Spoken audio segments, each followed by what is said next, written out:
lovers, the moon is a thing of beauty. But to this man it is a deadly curse. When the moon is full, this miserable wretch turns into a hairy, snarling half-man, half-beast that prowls the night, his fangs thirsty for human blood. He is a werewolf. Hello and welcome to the Werewolf by Night podcast, the podcast where we talk about Marvel's number one lycanthrope, Jack Russell, a.k.a. the Beast, a.k.a. the Werewolf. I'm your co-host, Matt Howell. And I'm Jacob Balcom. Thanks for joining us this week. We're going to be talking about a classic Bronze Age issue, but we're going to start off by revisiting the new Werewolf by Night series that started in October. Jacob spoke a little bit about it last week, and I hadn't got my issue yet. And now I've read it, so we're ready to talk about it a little bit deeper without spoiling anything. Yeah, we'll try not to spoil anything, but first thoughts, Matt, what did you think? I thought it was super fun. I'm not very good about keeping up on current comics from either of the big two, so I don't know what's going on at Marvel beyond what you tell me, but I had an absolute blast reading this thing. I read it twice today, just in anticipation of talking about it. It was big fun. It moved fast. It had a heart. And the characters felt fully realized and like baked and like they lived before the story started, which is always a big deal to me as far as like they felt lived in. Yeah, they absolutely did. I mean, yeah, reading it, it's like these characters have always been there, which I guess is the goal if you're the author, right? Is to present these characters as lived in as possible. And they definitely did it.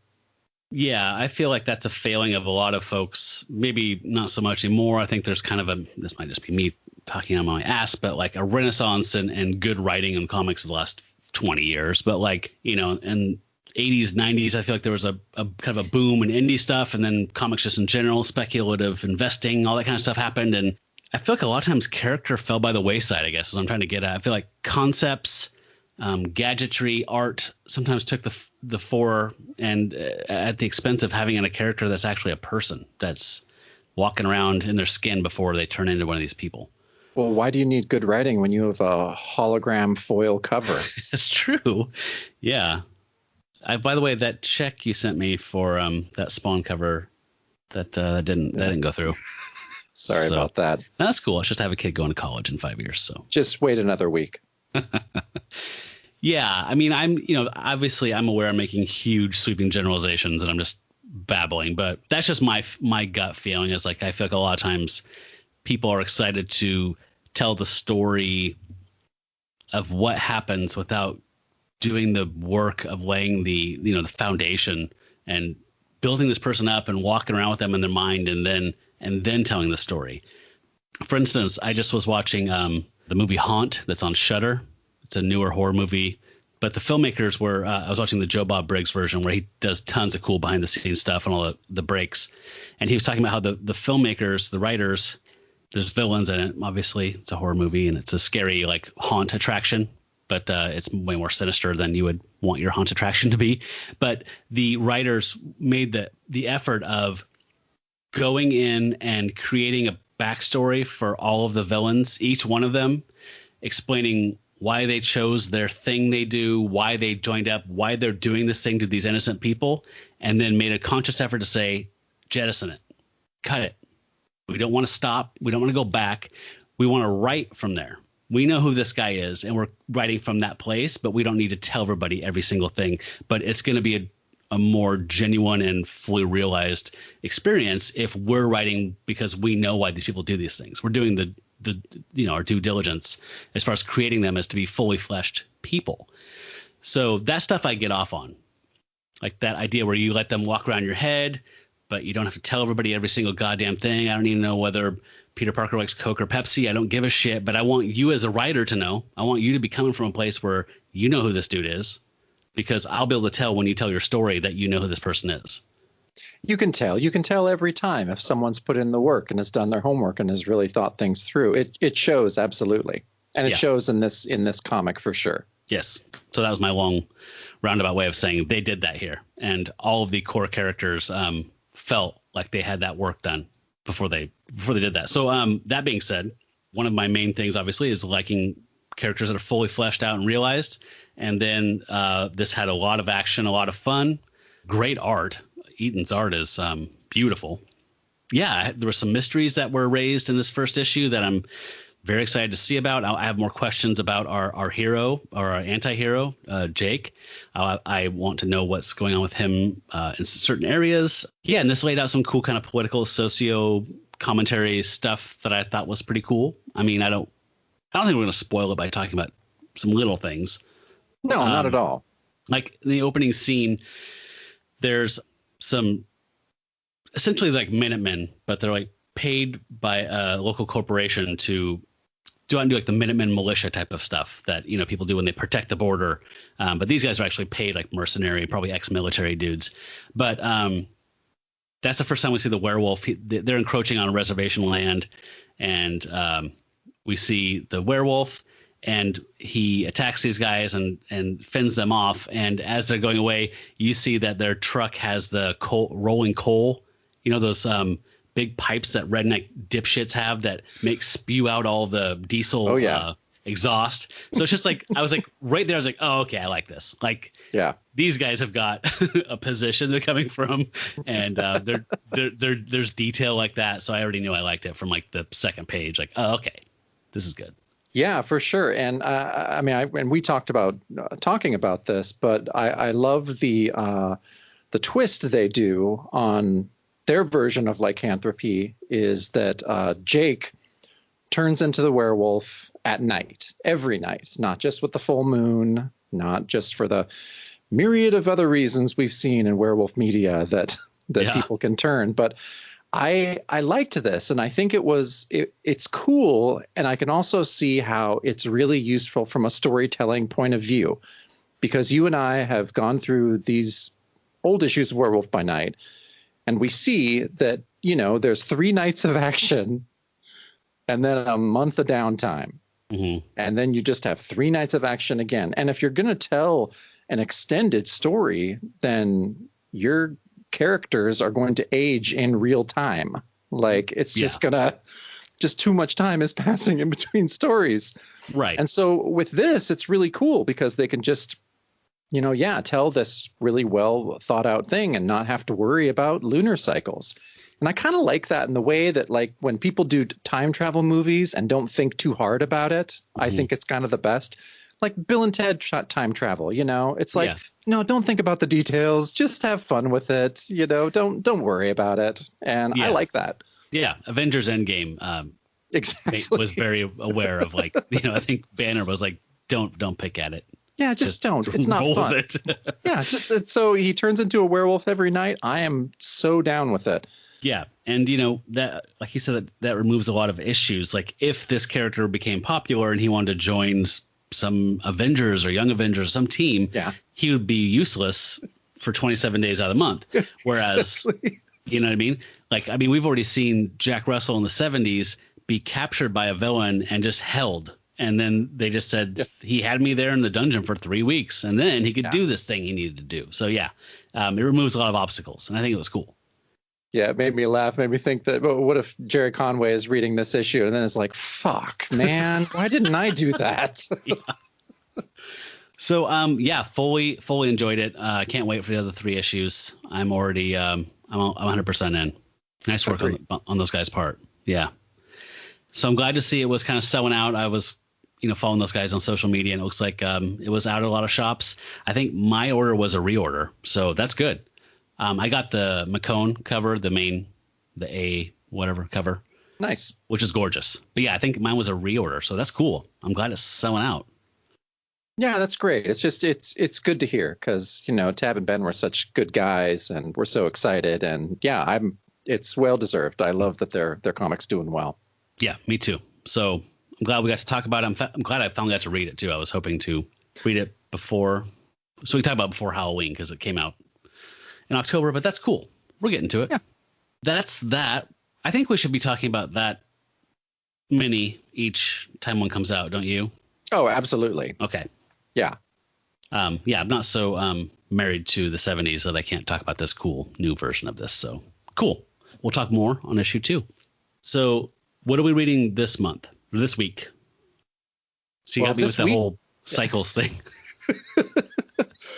So this week we're reading Marvel Team Up 12 from May of 73. And so this is the first appearance of one of the Marvel horror characters in a mainstream Marvel superhero book. So this is historically, this basically makes the Marvel monster horror characters canon in the 616.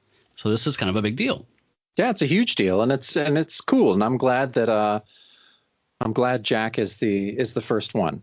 He deserved it. Yeah. You know, when I saw this cover, and I thought, wow, Spider-Man and the werewolf getting together. That's cool. I seem to recall not too long ago, since we're a weekly show, that somebody wrote in and asked about this when this character debuted, and they were told that's not going to happen. Can we go back, play the tape? If you remember, I think this guy's actually written in several times. His name's Clint Higginbotham. I'm sure I've read one of his letters before because that name Clint Higginbotham is very hard to get. From Denison, Texas. Yes, I did read one of his letters. This might have even been the letter I read this issue.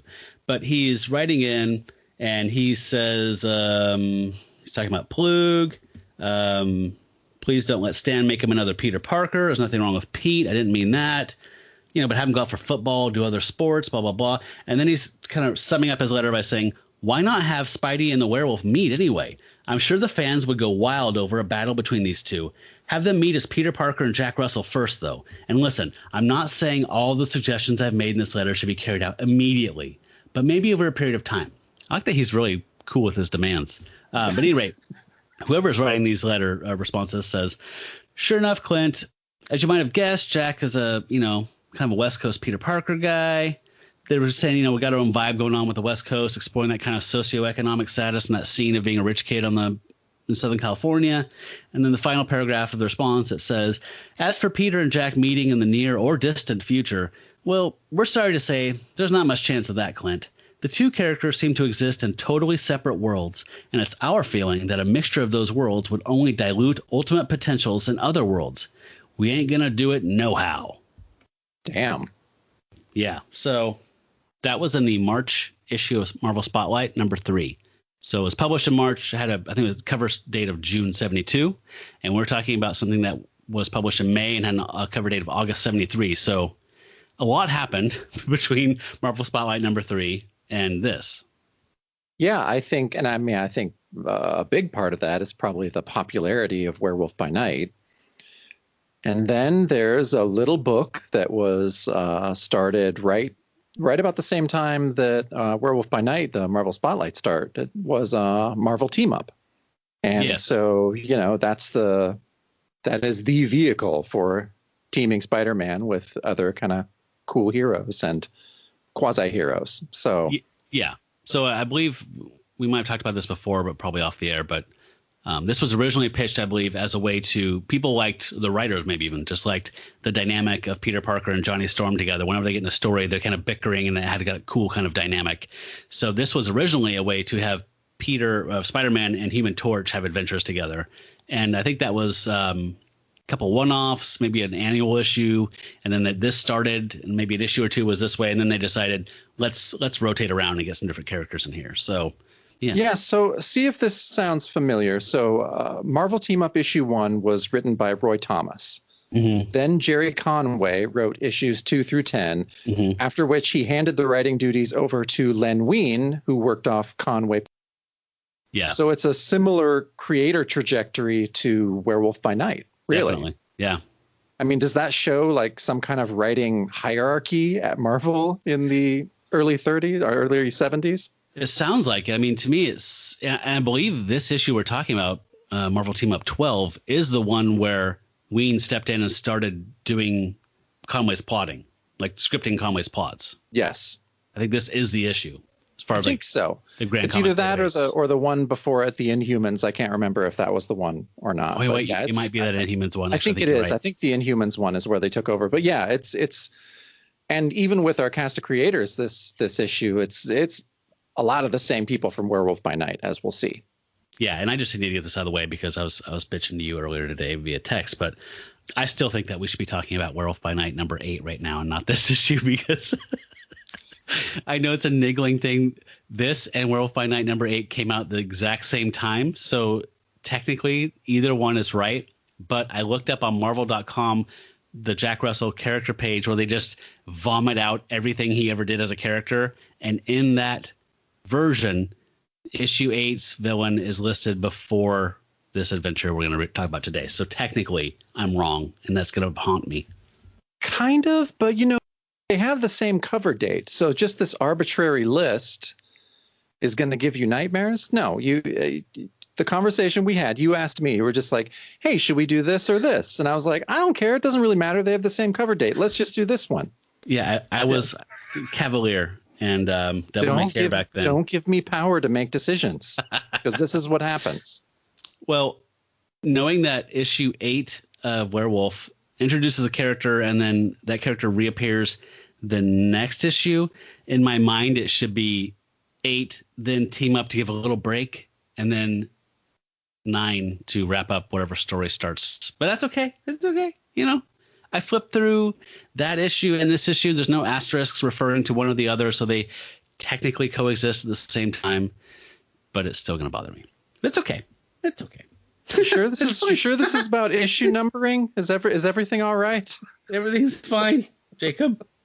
Yeah, so let's dig in a little bit then. Well, first of all, do you have much of a relationship with Marvel Team Up? I really don't, because I'm a continuity geek. I like the soap opera stuff. We talked about that before. And so this isn't anathema to me or anything, but like these stories never really impact Peter's life and his main title. Spectacular didn't start yet. That was like 76, right? So yeah, like these don't come into ASM continuity. He just kind of bounces around, has these outlandish, crazy adventures that are really non-canonical, but they're canon because Stan said they're canon, right? You know what I mean? Yeah, I don't remember. I mean, maybe I read a few of these issues when I was little, just, through back issues at our local comic shop or something. But I have no relationship to Marvel Team Up. I don't. Definitely as an adult, I've never read one. It seems very slight, like you were talking about. Like it does. They don't really matter. They can be fun, but they also seem to be geared towards smaller kids, in my opinion. Yeah, and it seems like it's kind of just a sloppy way. Once it's not just the Human Torch and Spider-Man, like kind of a sloppy way to have another showcase book, essentially. I mean, some of these characters, like I think 2 or 3 issues ago, before this issue, was the cat who became Tigra. Yeah. And Marvel was trying like hell to make people care about her. She appeared everywhere and did every, it's like sticking like Phyllis Diller into like every show on your network or something. We're trying to make her take off. Like, I don't know. It just, they always feel super slight and totally like you finish it and you're like, well, that was like having cotton candy or popcorn. Like that's completely already gone. I forgot about it before I even put it back in the long box. Yeah. And this issue isn't going to be much different really, but it's fun, and it's fun to see Spidey with the Beast. So we have that to look forward to. Yes. And the one big up of it is great art. Yeah. The art is really great. I guess we should talk about the cover first, though the cover, we'll say, is different than the art, than the interiors. The cover is by Gil Kane with John Romita inking. Yes, those are 2 of my favorite Spider-Man artists. So I love the cover. My all-time favorite Spider-Man cover is a Gil Kane, so I have a huge place in my heart for him. But this is a great shot of like a canted angle up above the Golden Gate Bridge, and we see the Beast, and he's airborne aloft, mid-leap off the top of the Golden Gate Bridge, swiping at Peter Parker, who's jumping back away from him. And it says, 2 of Marvel's mightiest and most mysterious in a battle to the death. Wolf at large, Spider at bay. That's my best Stan Lee. That was pretty good. Yeah, I love this cover. Gorgeous detail of San Francisco in the background. Gil Kane's a fucking master. Romita's great on inks and pencils. I always like him. I like him more than you do. But yeah, thoughts on this cover? I mean, it's great. I mean, and again, what we always say is that, we judge an illustrator of the Beast by their fur. And this fur is pretty cool. It's different. This is definitely a different feel than we've gotten yet as far as depictions of the Beast. And it's cool. Well, it's just the layout of this cover is so cool, and the angle, and yeah, just how the bridge is drawn, how the city is drawn. It's great. I mean, it's obviously done by two masters. Yes, and I like that Kane kind of drew Jack's calves and feet in a weird haunchy kind of way. Like he didn't go full lupine, but they look a little canine, like lupine. Yeah, it's cool. No, it's really cool. I can't wait until a few issues from now where Gil Kane's going to take over art duties for an issue or two, and I can't wait. Yeah. The other thrill about Marvel Team Up for me is I always liked on the cover when there was I always forget what these are called. The little upper left hand corner illustration. I know. Is it Masthead? That's not right. I feel like it has a name, and I look it up all the time, and I always forget what it's called. I know, I do too, but I know what you're talking about, and I like how on Marvel Team Up, but on a few of the covers, they have ones on each side of the page that'll show the two characters that are teaming up. And yeah, both of these on the cover look great. Yes, so we get to see Spidey in his little circle, and then we see the wolf and the one that is our logo for all of our show and whatever. That's exciting. Did you notice that each of the logos has a trademark? Like the actual logo has a trademark of Jack and of Spider-Man? Yeah. Well, you got to cover your bases. Don't leave anything to chance. Yeah, there are 4 trademarks on the cover. 5. Oh my God. 6. No, yeah, 5. You're right. That's a lot. I mean, Marvel Comics Group, TM. Wolf Illustration, TM. Spider-Man Illustration, TM. Spider-Man logo name, TM. Werewolf logo name, TM. Damn. Yeah. I'm no lawyer, but you're covered. So my thoughts on looking at this cover were, wait a minute, I thought Jack was a Malibu dude. So let's get in here and find out why Jack is in San Francisco. Well, we're gonna have to wait a little bit to find that out. But so yeah, the opening splash page has the title Wolf at Bay. And our creators this week are Len Wein scripting from a Jerry Conway plot, art by Ross Andrew and Don Perlin, C. Jeter or Charlotte Jeter lettering. I'm just going to say her full name now. Glynis Wein colorist and Roy Thomas editing. And so we haven't yet come across in our podcast the art of Ross Andrew. And he's best known to you and me for his art on Spider-Man. Like that's what I know. Like he's, they had a pretty good big run on it. I mean, I think it's from like 73 to 78 or something like that. I think 78, yeah. Yeah. And so a lot of the collections that we've read and back issues we may have gotten as little kids. Yeah, and just his designs, I think. Andrew's designs of Spider-Man really influenced like the Electric Company Spider-Man and like just the Spider-Man that we thought of as little kids. Iconic, but it's also very like Saturday morning cartoony. Yeah. So, but Ross Andrew is well known for working with his childhood friend, Mike Esposito. And they met when they were like 6 years old, went to school together, and worked. Honestly, I think it's the longest partnership in comics history by far. I can't think of anybody else. There were lots of comic partnerships, but they would always break up like after like 20 years or something. But these guys literally worked together since like the late 40s into, I think, the early 90s, really. Like doing different things together. And so it's a nearly 50-year partnership that's pretty badass. And they were at DC for a long time. They did a Wonder Woman run that's pretty famous from 1958 to 1967, and that was pretty iconic. There's a lot of stuff. Yeah, they had a great run, and it's really, really cool stuff. Then they worked on the Flash for a while from 67 to 70. And then, kind of went over to Marvel and became artists on Spider-Man. I mean, I think the first art that Ross Andrew did for Spider-Man was Marvel Team Up 1. I think it was too. Yeah, I think that's his first appearance with that character. He would go on to, take over ASM for, like we said, many, many, many years. And Andrew, he drew Metal Man for a while, right, at DC? Metal Man? Sorry, Metal Man. Yeah, definitely. Yeah, he did. And we should point out that his name is Ross Andrew. His pen name is Ross Andrew, but his birth name is Rosalov Andruskevich, which is pretty badass. Yeah, I love that name. So we lost him in 93. Yeah, but he had, my God, I mean, he just had a huge career. He just never stopped working. Yeah. After Spider-Man, after he left in 77, 78, I can't remember, he went over to DC and was a editor there for a long time. Really? And then kind of bopped around different companies. And yeah, he just one of those dudes that was in comics forever. Lucky bastard. Yeah, he did a lot of cool shit. Sounded like a nice guy. Andrew and Esposito worked for Skywald a lot, too. Really? Yeah, they did some Skywald work, and they put out this weird, like, humor book. It was called May the Bird of Paradise Fly Up Your Nose, I think is what it was called.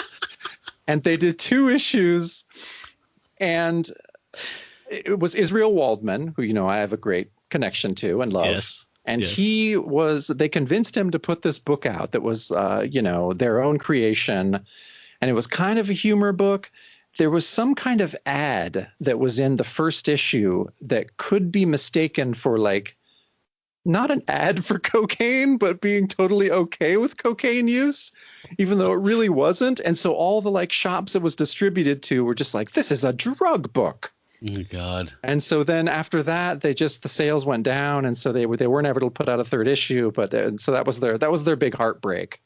Have you read it? No, I haven't. Is it hard to find? I don't know if it's too hard to find, but it's got to be up there somewhere. It's on some collection. Was it like under the Skywald imprint then, or was it okay? Wow. So is it like their take on Mad and Cracked and stuff? A little bit from what I've read about it. Like I say, I haven't really seen anything, but just a few illustrations from it. They talk a little bit about it in that Skywald horror history book. Oh, you have that? No, I don't have it. I borrowed it from a friend when we were doing all of our research because, that thing's like fucking $400 or something. Yeah, I was going to say I've never seen it. Yeah, fewer, like less than $250. Yeah, so they have a connection to a lot of stuff that you and I love. I know both of us love Skywald. Oh yes, very cool. I didn't realize he worked at Skywald at all. That's interesting. I didn't know he was an editor at DC in the late 70s, early 80s. Yeah, he just was everywhere. Just one of those guys.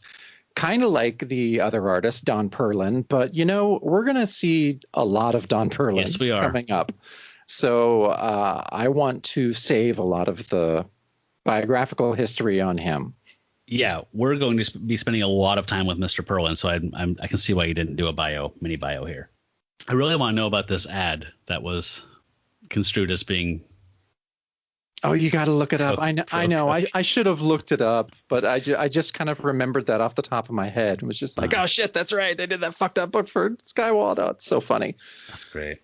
So yeah, that's our cast of creators. And so on this splash page with the title Wolf at Bay, we have Spidey up on the top of the Golden Gate Bridge, underneath, down kind of in the pylons. I don't know. What are parts of bridges called? Struts. I don't know what you call those. No. And suspension. Let's call it a piece of suspension is where the beast is hiding. And can we talk about the color of the Golden Gate Bridge a little bit? Yeah, it's a little. It's gold. Yeah. So like the Beyonder. Yeah. Turned it into gold. It is. But so I was wondering, like, because I mean, its normal color maybe was a little too close to the color of Spider-Man and the Beast. Yeah. Either I thought that was the decision, or the decision was like, oh, 6-year-old kids are going to be reading this, and it's called the Golden Gate. Mama? So they're going to want it to be gold. Mama, why is the bridge not gold? They wanted to avoid those kind of tough conversations. Yeah. Because comics are garbage, Timmy. They are. We're throwing this away. So yeah, the Golden Bridge is fucking made of gold in this, and it's pretty awesome. Can I read what Len Wein has written to introduce this? We have some talking about it to do, so yes, please do. Okay. This is the narration opening the splash page. The mist rolling in from the San Francisco Bay is laced this balmy night with the sharp tang of sea salt, the sweet scent of tall pine, odors unfamiliar to one whose nostrils are accustomed to the rather more acrid essences of the city called New York. But to the web-slinging Spider-Man, these are the fragrances of distraction, the perfumes of escape. So you mentioned I think an episode ago, that Ween tends to lean a little heavy on some hard-boiled kind of diction. Ugh. Yeah, that was a bit much. Hell of a way to open a book. I know. I'm just like, know your audience, dude. I don't know if Mickey Spillane fans are reading Marvel Team Up 12. So, dumb it down a bit, buddy. Yeah. But yeah, so Spider-Man kind of lets us know what's going on a little bit, to where he says, who knows, maybe coming to San Francisco was a good idea after all. Maybe here I can finally get my mind off Gwendy for a while and find a minute's peace. So he's referring to what happened basically a month ago, where his girlfriend Gwen Stacy was killed. Bet you never heard that before, right? Yeah, spoilers. Yeah, she was dropped from the George Washington Bridge, right? Yep. By the Green Goblin. Bear in mind, folks, while we do this issue, that this was literally a month or two ago in Peter Parker's life, that he tried to save his girlfriend from falling off a bridge and accidentally broke her neck while trying to save her. Okay? That's going to come up a little bit later. Written by Jerry Conway. Yeah. And can I tell you, like, of course it's our dream to interview Jerry Conway. Yes. On this program. But I would love to be the guys that interview Jerry Conway about comics and do not mention Gwen Stacy once. Let's do it. I don't want to talk about Gwen Stacy. I've heard him say this shit a million times. Yeah. It's like, I want to be the guys that's just like, okay, Jerry, we're going to interview you. We're not going to talk about Gwen Stacy. We're not going to talk about the Punisher. We don't give a shit. Yeah. We just want to talk about Werewolf by Night. I can guarantee you those two characters will not come up. They're not going to come up. So anyhow, Spider-Man, he's wanting to find some kind of peace, but guess what? He doesn't. I felt weird about that in Peter's internal monologue. He says, who knows, maybe coming to San Francisco, IN apostrophe. That felt weird to me. I feel like Pete's a little more, he's not so slangy.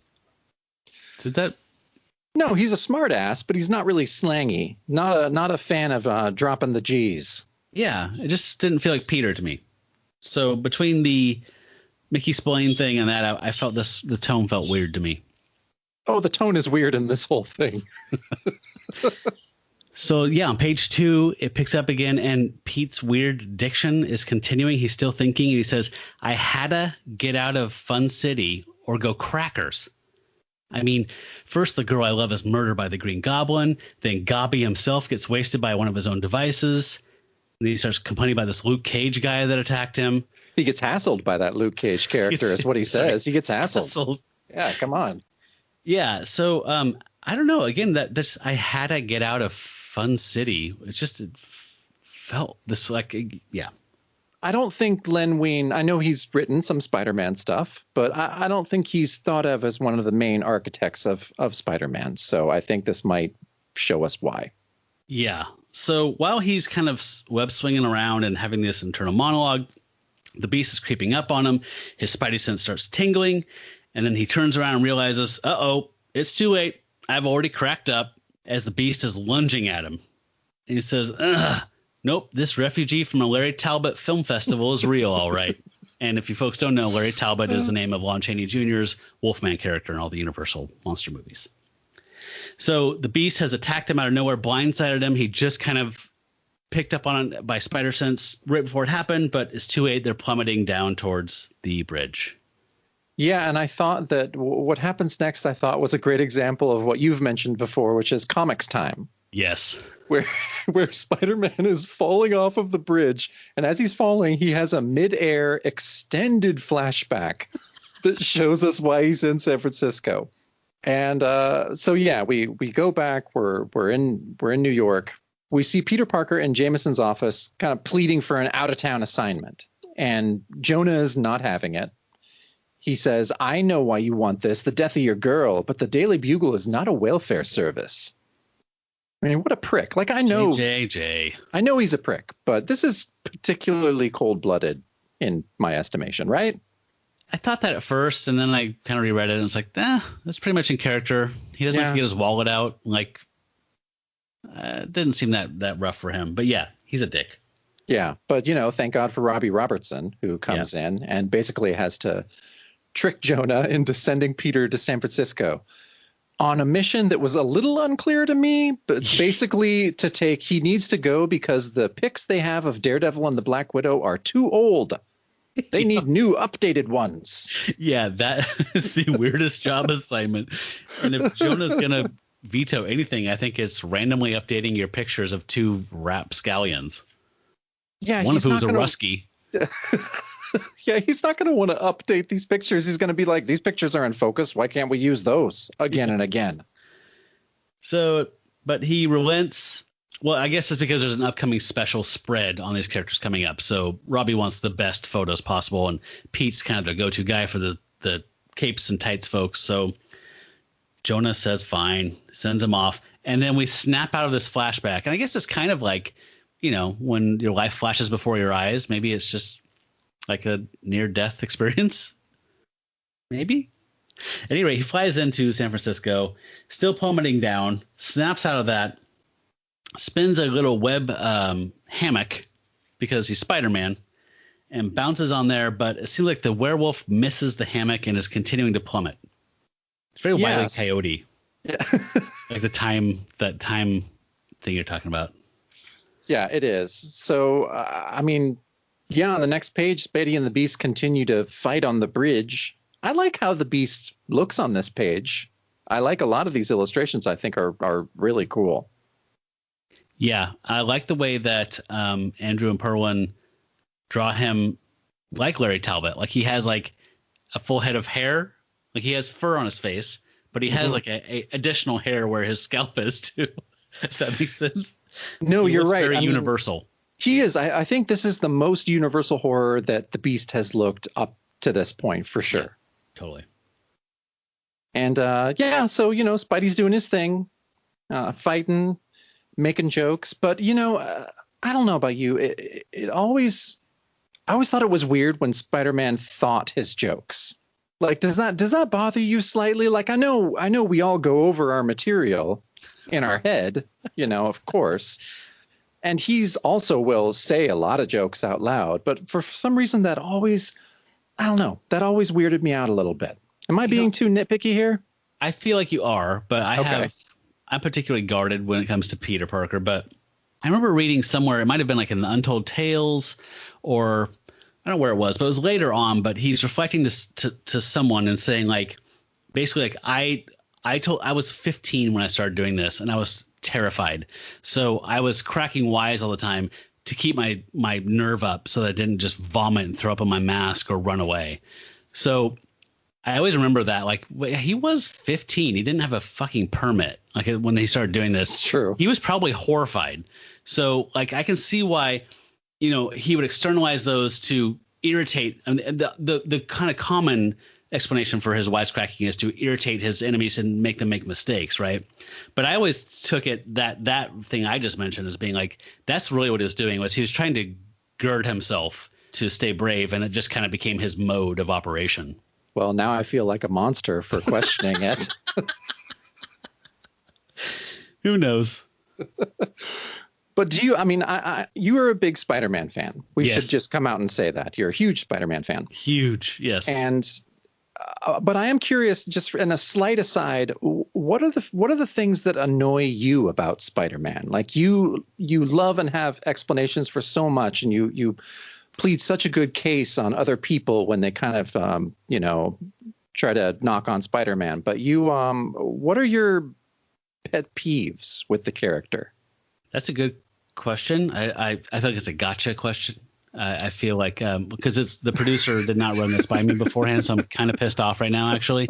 How do I get this mic off? This is the kind of journalism, the hard-hitting journalism that people have come to expect from the show, so I want your answer. This is yellow journalism and Golden Gate Bridge journalism. I can't answer offhand. I can say that I mentioned a while back that I did this chronological reread, this epic. I downloaded like pretty much every Spider-Man comic ever and tried to read them in chronological order. I got pretty far into like the 80s, but it was weird seeing him on, an issue or two a day as a character. I did feel that Peter Parker as a person was kind of a prick. I don't think it was intentional. I don't think I mean, there's a lot of flakiness that comes with having a dual identity, a secret life. But sometimes even outside of the bounds of that, he was kind of a dick as a person. So I guess that's the weirdest thing for me, the disconnect, is that growing up, I thought Peter Parker was like my comic book self, and I saw myself in him a lot. And then as an adult, rereading some of the stuff and evaluating some of his interactions, he's kind of he's beyond a flake. He's into dickdom sometimes. Yeah, I think in reading his exploits, chronologically from the beginning, I think when I first thought noticed that he was a bit of a dick was when there would be like protesters on the campus when he was in college. And he wouldn't just be like, oh, they're doing their own thing. He'd just be like, he'd basically just as one step removed from being like, get a job, hippie. Yeah, totally. And I know that's Stan Lee, obviously. Yeah, obviously. But like, but yeah, that's when I was noticing like, all right, you're a little bit of a prick. Yeah. And I feel like in the 70s, as like maybe, I don't know if it's Conway or who it was that was scripting, but like he definitely entered like a moody, whatever his like equivalent of being a emo teen kind of years was, when he was just really a kind of a hothead in his personal life. And so, yeah, he's had unattractive traits, but as a superhero character in a mask, I don't have many gripes about him. All right. Well, I feel satisfied with your answer. Thank you. Thank God. Okay, good. We've got a nice little battle going on here. I was particularly pleased that the Beast wasn't getting his ass handed to him by a guy that can bench press 10 tons, like right out of the gate anyway. Yeah, and that's, Jack winning out and out fights isn't something he does all the time, so it's always nice. Yeah, and here he's, swiping at Pete, and he's ducking and dodging, and he does get a good kick right in the Wolf's face, and the Beast is kind of recoiling. He says, he's down, but I don't think he's out. Something about that look in his beady eyes tells me he's going to, and his spidey sense kind of triggers off, leap! And the Beast lunges at him, and he ducks right beforehand, and the Beast goes over the Golden Gate Bridge and down, down, down into the water. And Pete, I mentioned this earlier, Gwen just died on a bridge. And he looks over the side where the Beast goes, and he says, ouch. He hit that water like a sack of hairy bricks. Suppose I should do something to help him, but I doubt if anything could survive that fall. Ooh, ouch. Yeah. So this is still the summer my girlfriend died, by the way. No, it's more like my girlfriend died 32 days ago. Yeah. But yeah, so the Beast has fallen into the water. Spidey looks over the railing for the Beast, and it's then we see kind of a shadowy figure in the mist behind him that we're soon going to learn is the antagonist, is the villain of the story. And the narration says, a face whose darkling gaze quickly assesses the situation, then turns its mustachioed lip downward in quiet frustration. Yeah. Yeah. That's Len Wein for you. But then there's also that great panel at the bottom of this page that I hope you're going to put up on Instagram. That's of Spider-Man swinging off the bridge saying, welcome to San Francisco, Mr. Parker. Yeah, I love that. You've been here less than an hour and already you've been greeted by a full-fledged werewolf. Love it. Let's talk about our villain who appeared like a Doctor Strange astral form in the mist. Describe this guy to the person who hasn't seen him, because I was constantly tripping out on this dude through the entire issue of like, what the fuck is this design? Yeah, I know. I mean, we're going to see the design a little clearer in a few pages when he's actually introduced. This is just kind of his spectral form. Right. But I came along the lines of if Alice Cooper was a Doctor Strange villain. That's how I would describe him. Okay. Yeah, we'll talk about him more a bit later. But yeah, there's hints of Fu Manchu. At any rate, Pete swings off into an alleyway. He wants to get a bite to eat, and he changes into his civvies, as he would call them most of the time. And there's a great panel here. I'm a huge fan of John Romita Sr. in the way that he draws Peter Parker, his like classic iconic face to me. But this is Andrew's one of my backups, like right behind him in line. Just a super iconic, like this could be a blown up into a painting type of like pop art thing of the way he draws Parker putting on his white dress shirt over his Spider-Man top. I love it. Yeah, it's really great. So he ducks into this diner called Ben's Diner. No relation to Uncle Ben, I'm sure.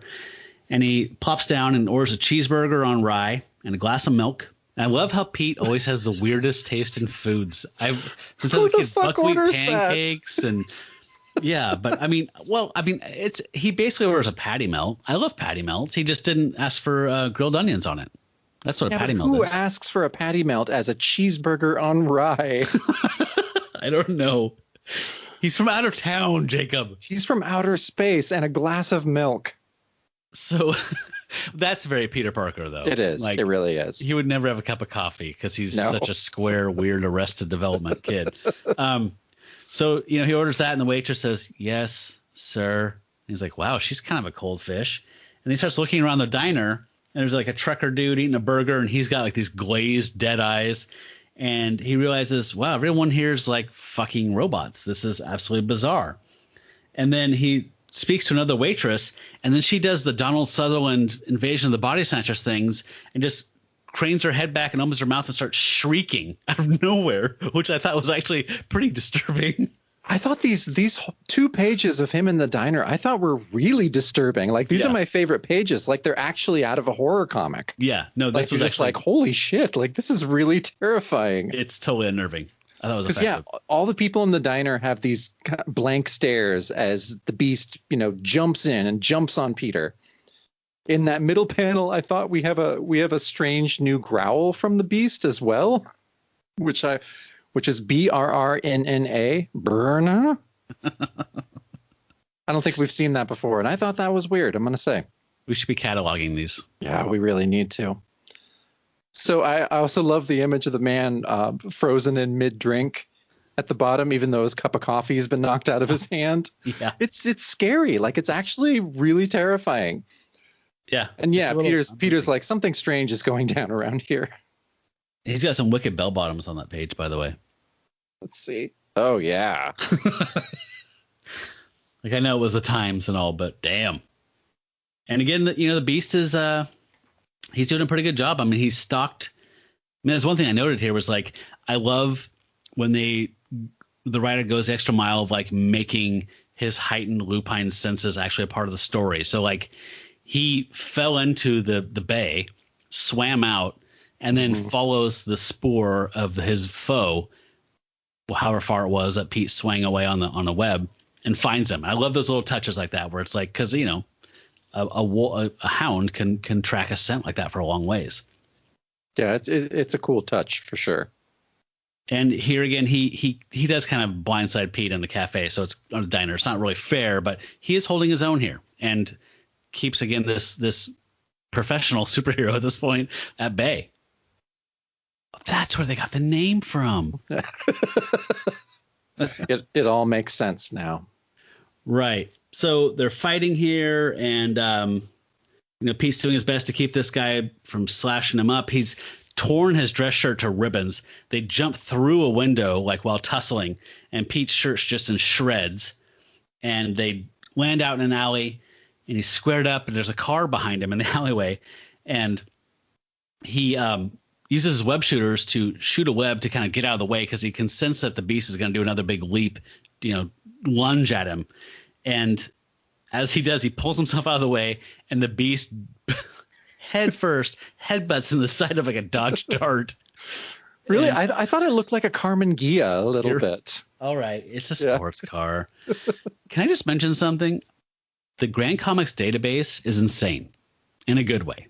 It's sick, and I want it to never get better because I was looking this issue up on there, and I saw that it lists every single device that ever appears in any issue. So when I was looking at this issue, it said web shooters. Last appeared in Hero for Hire number 12. Next appears in Daredevil number 103. Yeah. They track that. Yeah. When you see his web shooters in panel. I know we're ridiculous for talking about these issues like issue by issue, but there are people far more psychotically into this than we are, which is scary. But I love them. I love them for doing the work, God's work. Yep. So, yes. So the Beast just lunged at Pete, who was already sprung out of the way, and he just knocked himself out essentially into a sports car. So this next page, I have to say, I hate 4 rectangle panel pages. That's your least favorite layout? It is. It's my least favorite layout. I don't mind if the 4 panels are different sizes, but it's just that 4 rectangle. I don't know. It just, I'm sure there's a reason why I don't like it, but I kind of bulk at it every time. Does it weird you out? I find it flat, and I like it in the sense that it's very clean and very easy to follow. But I do find it a little flat and unexciting visually. So, yeah, not my favorite. Yeah. So I did notice that, well, at least in the first panel, Peter finally puts his mask on, which I don't know about you, but I have that anxiety when he's like in the Spider-Man costume without the mask on. I'm just like, oh, Jesus, people are going to see you, man. Come on. But so he was exposed for a little while there, but I like how he kind of calms my fears when he's saying, not that anyone in San Francisco would recognize pasty-faced Peter Parker. Then I'm like, oh, yeah, of course. You're just a fucking normal kid. Like, no one's going to recognize you here. So plus, the only people that were around are the automaton glazed zombies in the diner and whoever might be coming out of the back of a Jack Shack in this weird alleyway. Yeah. Yeah, but as we've read in Werewolf by Night, there's always some weird fucker looking at you from some weird tower. It's tracking your every movement. Yeah. So, yeah, there's a couple awesome panels of the real zombified like customers walking out of the diner. And, Spider-Man then notices something weird is happening to the Beast down on the street. And we get a very traditional but very solid 3-panel transformation from Andrew and Pearl in here, like the classic, again, like Universal. He's knocked out. He's in most werewolf movies are dead when they're changing back into this form, but it is a very awesome transition back into Jack Russell, who is out snoring because he just knocked himself out.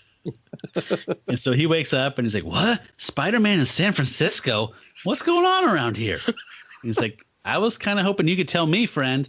He grabs Jack, and Jack is, in his human form. So he's got his kind of long reddish hair and his tattered green jeans.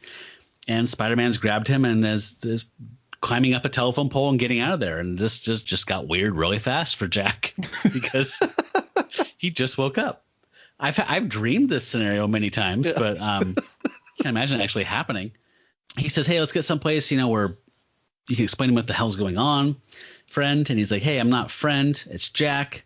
And, this isn't my usual stomping grounds. I'm from LA. I was just up here with my sister and my best friend to recuperate from the effects of the last full moon, which I thought was weird because, well, first of all, there's a editor's note that says he doesn't need to tell Peter his whole name, which is true. I didn't think that needed to be pointed out, but whatever. But it's Jack Russell, by the way. And why is Jack recuperating from a cycle of the moon? He's been doing this for a while now. Yeah, but he's had a rough time.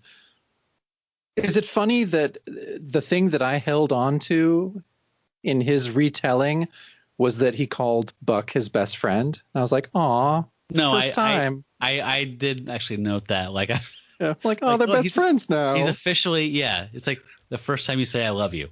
It is. He's wearing Buck's letter jacket now. Yeah. But yeah, we finally find out like what the fuck Jack is doing in San Francisco.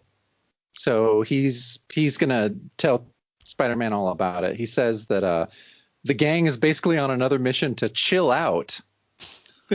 Because from the effects of the full moon. And what is more chill than going to see a magic act? Occult magic. Okay, well, that's what I love, is that they go into a nearby theater where the marquee reads, live today on stage, occult magic, which sounds like it's going to be really awesome. Yeah. But in reality, it's this like I said, this Alice Cooper looking motherfucker named Moondark, who's like holding those 3 connected metal hoops, which I'm assuming were not connected just moments before. Ta-da. Like the lamest magic act ever, which is how Jack describes it, really. Yeah, Jack's unimpressed. Yeah. So anyhow, this is the introduction to the villain of our issue, and this is his first appearance in the Marvel Universe. He doesn't have many. I mean, he shows up in a few places after this. Like he's in another Marvel team up later on, and I think he's in like 2 issues of Ghost Rider. So he has a few more appearances, but yeah, but we don't see him for 7 years. 7 years, yeah. And he comes back in a Marvel team up issue, so Yeah, he's like not Marvel a top shelf. Team Up 90 or something. Yeah, he's not a top shelf character. No. Yeah, this terrible magic act put the whammy on Lissa and Buck. And Yeah, Jack's like, it's only been a month since they've been hypnotized before, so they're ready for another round, right? maybe they're still susceptible. Yeah, I just feel bad for him. I'm just like, oh my God, again. So then Jack starts feeling it, right? Like he's like feeling the voice of Moondark in his head. Mm. And it's like bad high school metal band lyrics. The voice told me Moondark was the master of my fate, the ruler of my soul. This dude looks so weird to me. And I could not get over. He's got long black hair, like long, past shoulder length, parted in the middle. So he looks like he's in a metal band.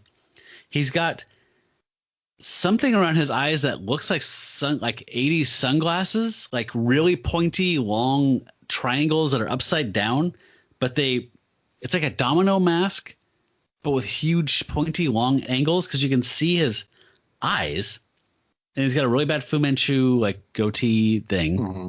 He's one of the weirdest characters I've seen in Marvel in the early 70s. And, Yeah. I'm sorry, I'm missing like his main feature, like literally the first thing you would say to a cop and a fucking sketch artist. He has a moon, a half moon turned on its side, pointing up like a U on his forehead. Yes. Oh man. No, he's super goofy looking. He puts the whammy on Jack, and Jack wakes up and says, "I found myself sprawled in Moondark's dressing room." No. What is with Lin Wein and this dropping the G's? The He hates gerund. G's. He hates them. Hates these G's. So he wakes up and he's like, "Oh, my aching head," and Moondark's there and he's like, "Oh, good, you're awake," blah blah. And he's like, "What are you jabbering about, Moondrake?" Which is kind of a dated reference, right, to Mandrake the Magician, Yeah. who was a popular character decades prior to this. He says, "The name is Moondark, my boy. You do well to remember it. For soon, thanks to your presence here, the whole world shall change at its mention. Now be silent and gaze again into my eyes. We have little time to waste." And then Jack does another 3-panel solid transformation. So Moondark has triggered Jack's transformation. And Jack's saying it's not even like the next full moon is weeks away. So this is the first time we've seen Jack, his cycle interrupted or whatever, right? Someone circumventing his curse and manipulating his change. Yeah, and he looks terrified. Yeah, he is horrified. Moondark knows that Peter Parker is in town, or that Spider-Man's in town, and he conjures up this mist, this cloud, which is kind of like a looking glass. And you see this drawing of Spider-Man running up the Golden Gate Bridge, like sprinting. And he's like, "Now, my Shaggy One, your first task is to destroy the costume interloper revealed in my mystic mists before he can interfere with my plans." So Shaggy One is the new epithet that's going into all the names for the Beast. Nice. Okay. Nicely done. And so the Beast finds out that this is not just like a weird way of depicting another reality or something that's happening far away, remote viewing. This is literally a doorway. He opened up a doorway in this mist, and the Beast jumps through it and is where our issue starts, on the Golden Gate Bridge. Yeah, it was crazy when I actually put that together, that he opened up this portal and shoved the Beast through it. I also was thinking, just like, he's really upset that Spider-Man's there. He's just like, what the fuck? I thought the West Coast was safe, but nope, here are superheroes that are going to interfere with my quote unquote plans. Yeah. So anyhow, now we're back to real time. So yeah, Jack realizes that the Beast had been fighting with Spider-Man. And so they decide to find Moondark together, and we have achieved team up. Finally. Finally. Story's almost over. So yeah, and things move fast now. You know, they go back to the theater, they sneak around to the back of the theater, and Spidey breaks the door down and tells Jack, you know, better watch your step, pal. No telling what kind of surprises Moonshine could have set up for us down here. You got any ideas, Jack? Jack? It was just so funny because I'm just like, oh boy. Yeah. And then his Spidey sense starts going off, and he's like, please, Spidey sense, tell me what I'm feeling isn't true. Yep. And it was true. While they were going down the stairs, Jack turned back into the Beast. So they wrestle, they tumble down the stairs, they go into the back of the theater, and there's Buck and Lissa zombified, and they're fighting. Spidey gets a good thwack on the Beast, knocks him off of him. Yeah, and then we have another 4-panel page, but for some reason horizontal panels are okay. Yeah, they don't bug you as much. They don't bug me as much. I still think it's a little lazy, but they're okay with me. And I actually like this page a lot. It's cartoony, but it's really well laid out. Mm-hmm. Like, and I actually think in these panels we have some really nice dynamic motion that's kind of, you know, a little bit of Ditko spirit in there.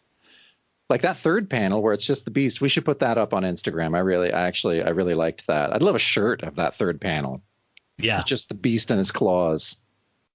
Yeah. So for you folks at home, this is basically just the Beast lunging at Spider-Man in a small space inside of this little theater, and Spidey just kind of ping-ponging around, avoiding the swipes and lunges of the feral Beast. And Spidey's thinking to himself, from what Jack told me, his presence in Frisco is what gives the magician his power. So the sooner I get him out of town and away from Moondark, the better. That made me go, wait, what? I know. So Moondark was just a shitty magician. Was he hypnotizing people before Jack? Or does the presence of the Beast allow him to do the weird teleportation and the higher level magic? Like, I didn't understand this at all. I just think it's not really spelled out very well or succinctly. So yeah, when I started asking follow-up questions on a lot of these things, I just found myself being like, yeah, no, just take it how it is. Nothing too complicated and exciting happening here. Just a good old-fashioned issue for kids. Yeah. So Moondark is pretty sure that Spider-Man showed up in San Francisco to thwart his plans. So he had some kind of plan. And, you know, he's like, well, this might be a surprise, you know, this might be a blow to your ego, pal, but I didn't even know he existed until like an hour ago. So I'm not here to fight you. He's like, lies, lies, lies. And Spider-Man lunges at him and kicks him into one of his little mist clouds. And unbeknownst to Pete, that's actually a portal. So he has kicked Moondark through a doorway. And with his momentum, he is going through there as well. So they both disappear into a mist doorway.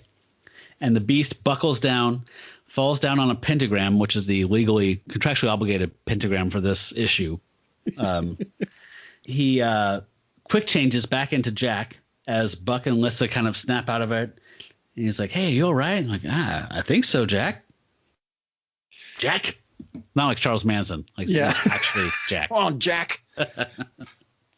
Yeah, I mean, okay, on the next page, it's Jack, Lissa, and Buck. They're standing in the pentagram, and there's like a pile of ash. I had to reread these pages a couple times to just be like, what the fuck is happening? So, well, tell me, because I read it twice, and I still don't know, honestly, what the pile of ash is. I'm just like, is that kind of like the thing that was left on the floor when Dougie Jones came through the portal in third season of Twin Peaks? And it's just like, is that what the werewolf was? Is now a pile of ash in this pentagram? And what is his? Okay, so let me just read this. So he says, Lissa says, my head aches. What happened to us, Jack?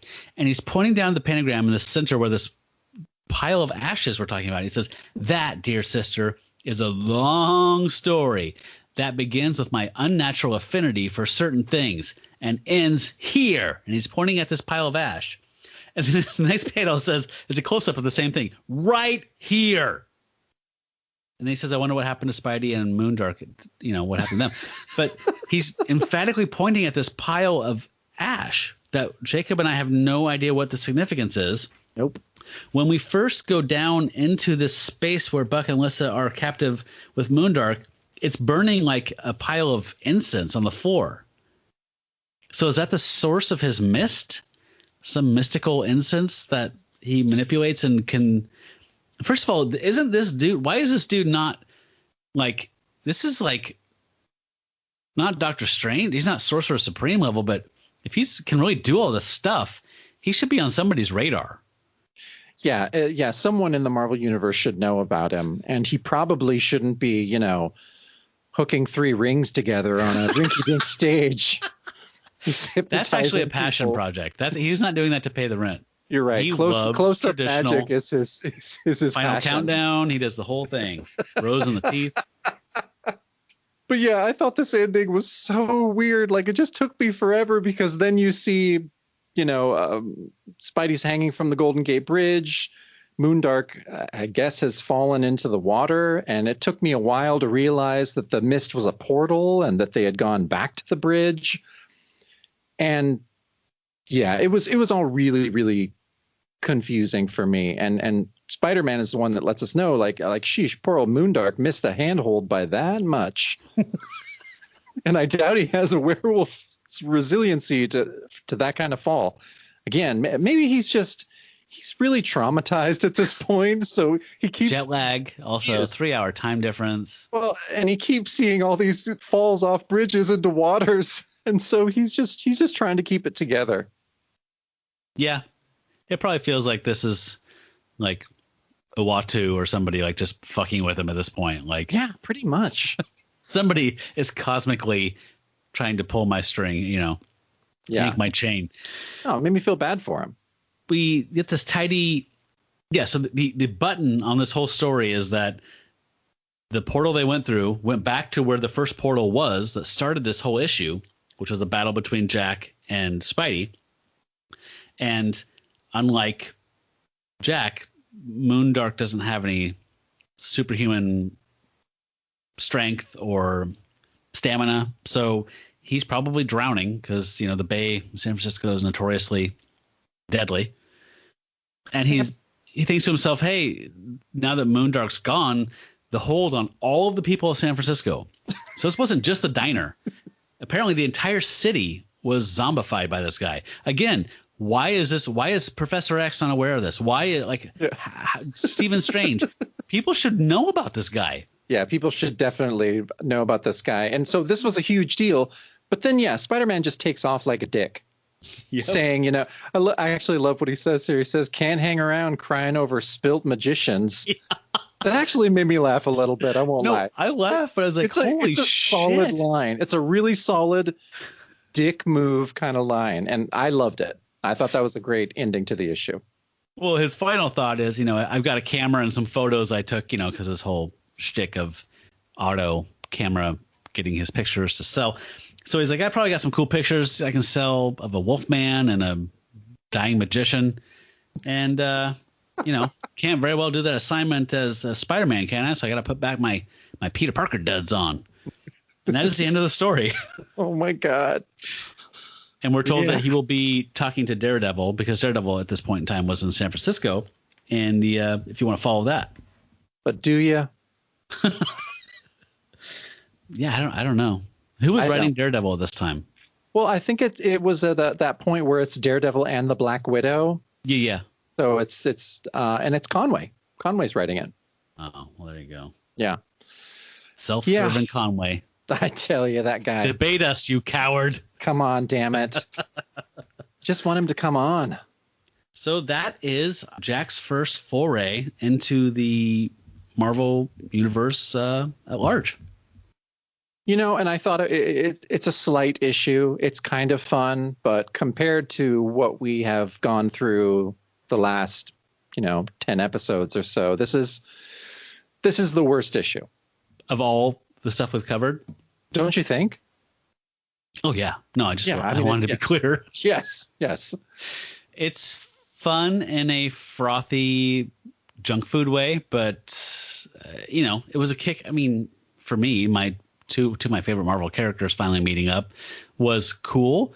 The story wasn't cool. The story was really jumbled and just kind of odd. There's some great art from Andrew and Perlin.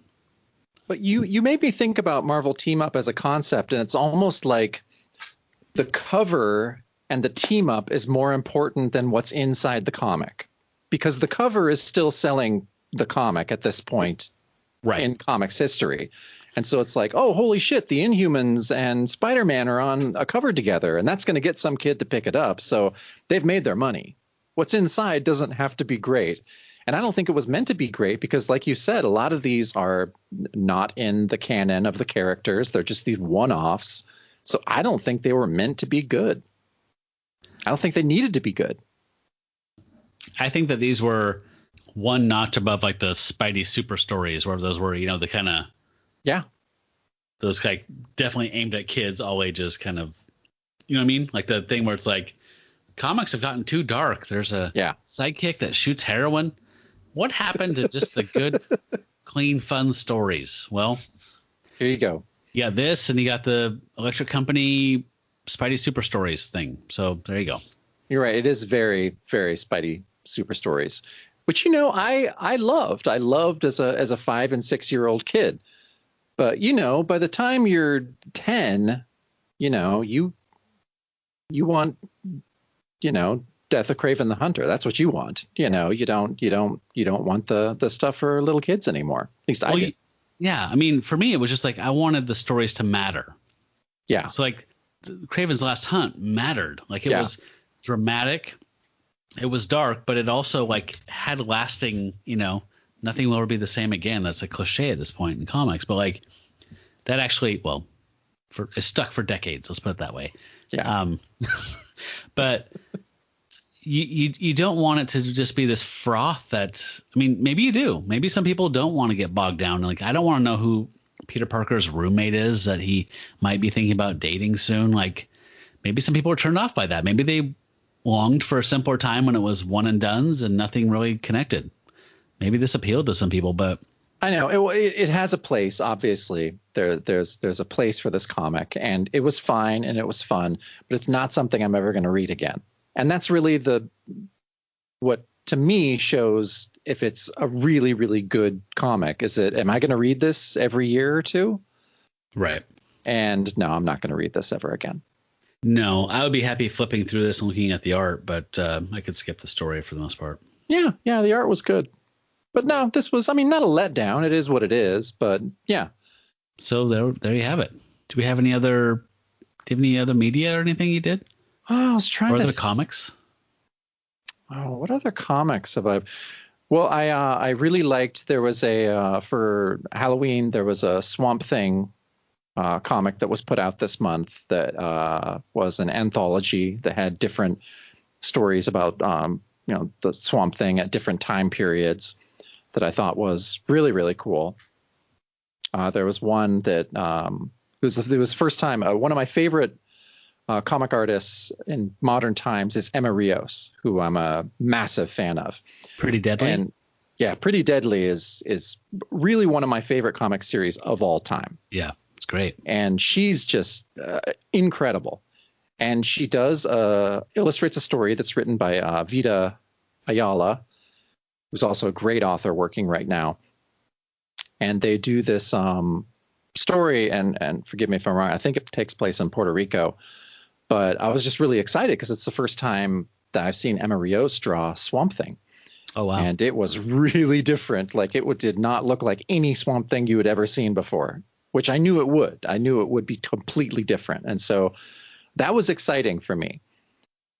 And she's also going to be doing they're relaunching, what is that, like Tales of the Batman or something that's coming out. I don't know if it was Tales. I think it is, but or maybe it's Batman Black and White, I think is what they're relaunching in December. Okay. And she's doing a story in that too. So she's going to be illustrating Batman. So I'm really fucking excited about that. What is Batman Black and White? I don't think I know that. It was like a standalone kind of anthology series that they did, I think, in the late 90s or sometime in the 90s. Okay, and so it's just kind of non-canon, like where it's kind of little different artists came in and writers. Yeah, different writers did the and little artists. story. Yeah, Neil Gaiman did a famous one for it, but yeah. So I'm really excited about that. I can't say enough good things about Emma Rios. She is my absolute favorite. Cool. So that was your Halloween read to share? Yeah, that was my Halloween read, and my wife and I, we have a few things that we'll watch annually in October. We already talked about, we watch Salem's Lot every year. We watched the version of The Shining that is The Shining played forwards and backwards at the same time, which is our kind of trippy, eat some edibles and sit and watch this. And it's really great. I mean, there's great synchronicities. Obviously, Stanley Kubrick didn't plan this or have this be the way that The Shining is supposed to be viewed. Right. But some dudes took a lot of acid and, edited this together for an art project, I think, in LA or San Francisco, somewhere. I can't remember when. But so it's a file that has them side by side? No, not side by side, superimposed on each other. Oh, really? Yeah. Okay. I have the Twin Peaks The Return not finale, but episode 18. No, 18 and 19 or whatever, like played side by side simultaneously. Oh yeah, you got to superimpose that shit. Side by side is for babies. You're funny. Yeah. You're a funny guy. No, superimposed. It's there's really insane shit, and they talk about it in that documentary Room 237 about The Shining, which I loved. I don't think any of the theories are correct. I think they're all horseshit, but I loved. They're all pretty silly. Yeah, they're terrible. But what I loved, and it made me think about perfect pieces of art, and it made me think of The Shining as a perfect piece of art, where if you do it so perfectly and you're so meticulous and leave the story a little bit vague, then people can just bring whatever their trip is into it, and that's what the movie becomes about. What do you think is the most compelling or the least insane take from Room 237 on Kubrick's work? I mean, I understood the guy that was the Native American historian who That's the one I think is the least insane too. Folks, if you haven't seen this is a documentary about people's theories about what Stanley Kubrick's The Shining is really about. And there's a prominent one that is saying that the whole thing is a commentary on the genocide of the Native American through colonization. And I think that's the most compelling one. It's a strong argument, and there's lots of cool things. And yeah, Stanley Kubrick doesn't do something on accident. He just doesn't. No, he's a master. So anything that's in a frame is there for a very specific reason. And I thought that the guy laying out the theory that The Shining was a commentary on the massacre of the Native American people, I thought it was a good argument. I think but you're right. We should qualify that and say it's the least insane theory that they talk about. Yeah, I think the one about how it is Kubrick's apology for faking the moon landing is probably the most outlandish one. Yeah, it is. And it's but I mean, it's just one of those pieces of art that people will keep going back to and keep trying to unlock. And isn't that what you want? Like, God, yes. Isn't Kubrick just looking up from hell, just so excited? From hell? Shut up. God, if there's a heaven, I would hope that he would be one of the people there. Man, I absolutely adore that film. And Kubrick is one of my top 3 filmmakers, but I have a special relationship with that because I saw that with my dad and my stepmom when I was way too young. I would say probably 7, when like cable TV, like Showtime or whatever was like new. Oh my God. And so I saw that like 7 or 8 years old and absolutely was enthralled. The only part that really damaged me was the hag, the bath hag, whatever you want to call her, the old woman, the crone, I guess is what people call her in the writings about the movie, but the beautiful woman in the room that turns into the hag horrified me when I was little. Wow, I don't know if I had gotten full frontal nudity when I was 7 years old in a movie. I remember my stepmom like covering my eyes when it was the young woman in the bathtub. Oh, but the old woman's okay. Yeah. Yeah. Okay. Well, yeah. I mean, it's like, God, some comics writer on Twitter was just saying, like, I just watched Eli Roth's show about the history of horror films, and there's a woman tied down to a chair being tortured to death, and they bored out her nipples. Like, that's how fucked up we are. Yep. That's America. We're fine with torture, violence, but the idea of being sexually aroused, that puritanical bullshit, that just enrages me. I read Horror in the West from Alterna Comics. Are you familiar with Alterna, that imprint? Yeah.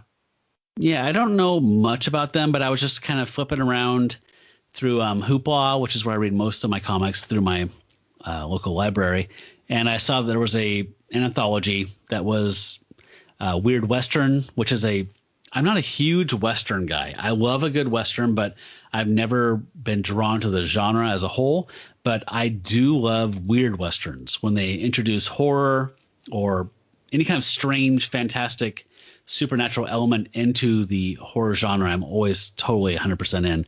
So this was a comp of different artists and, writers doing these little short 5-6 page one-off things in weird Western genre, which I'm a total sucker for. There's some good stuff in there. It's like any anthology where it's like, I love this one and I can barely get through this one, and this one didn't make any sense, and oh, that one was cool. I wish that was a whole story. And yeah, it's one of those, but worth checking out if you like weird Western at all. Horror in the West is worth checking out for sure. Yeah, I'm waiting. So now that Halloween is over, I'm going to plunge into that Zdarsky Daredevil, so we can talk about that. Awesome. Yeah, you're going to love it. It's great. Yeah. So next episode, we'll be talking about Werewolf by Night number 8. And maybe you could play this episode and that episode at the same time, because I was thinking those two should be swapped. So there might be some cool intentional stuff. No, we absolutely intended it that way, and that's exactly how you should view this piece of art. I hope that makes you feel better to do it that way. Do you want to mention at all that you've made some cool buttons and that we have them as like no prizes or thank yous for anything, fan art, whatever? Yeah, so online I found a real shitty, like, good copy of first Werewolf by Night 5 online, and just took it and chopped it up and made a shit ton of buttons, and it's been really fun. I think I mentioned this as a comment on one of our Instagram posts about it, but I love cutting up comics. I love it. So do I. It makes me so happy. It makes me happy to destroy any remaining value or collectability to something that should just be read and not kept in fucking Mylar for its entire life. So, right. Ideally I want to do what I did with comics when I was 5 years old, which is that read them, put them in my back pocket, go and play outside. Yep. That's how fucking comics should be. Cut out your favorite panel. Yeah. So I love doing that. And so, my wife Alicia and I, we sat down and, cut out a bunch of these images and made a ton of, little 1-inch buttons. And we'll have those as a giveaway, either for reviews or no prizes or people that write in. So I'm just going to continue to do that because it's really fun. Yeah, they're very cool. I love them. Even when they're like stuff that you wouldn't expect to be something that you would make a button out of. It's like, they're cool just in kind of a non sequitur or standalone comics pop art kind of sense. Yeah, that's what it's funny. So I'm making them like in groups of 5. And so I'll just be like, okay, so 2 of them are going to be of the Beast. One's going to be Jack. One will be an ancillary character, whether it's Lissa or, whoever, Buck or whoever. And then the 5th one is just going to be, one of those like non sequitur weird things that you can just cut out of an image and it becomes cool. Yeah. Love it. So, if you do want to leave a review, and by the way, we're not saying these need to be good reviews. We'll take any reviews. You want to tell us, give us what for? That's fine. You're still going to get a button out of it. We Yeah. want honesty. We have integrity here at Werewolf by Night Co. If you leave a review for us, let us know. Share it to Instagram or Twitter or whatever. We'd love to see it, and we'll shoot you a button through the mail. And thank you to folks that have been leaving reviews. We do appreciate that, and they do help, and they've all been very, very kind reviews. So we appreciate that. It makes a big difference. It feels good. I won't lie. And it feels good. And if it feels good, do it. All right, folks. Well, thanks for listening. Join us next week for Werewolf by Night, issue number 8. Until we meet again neath the full moon, furry ones, here's howling at you. Nailed it. Nicely done.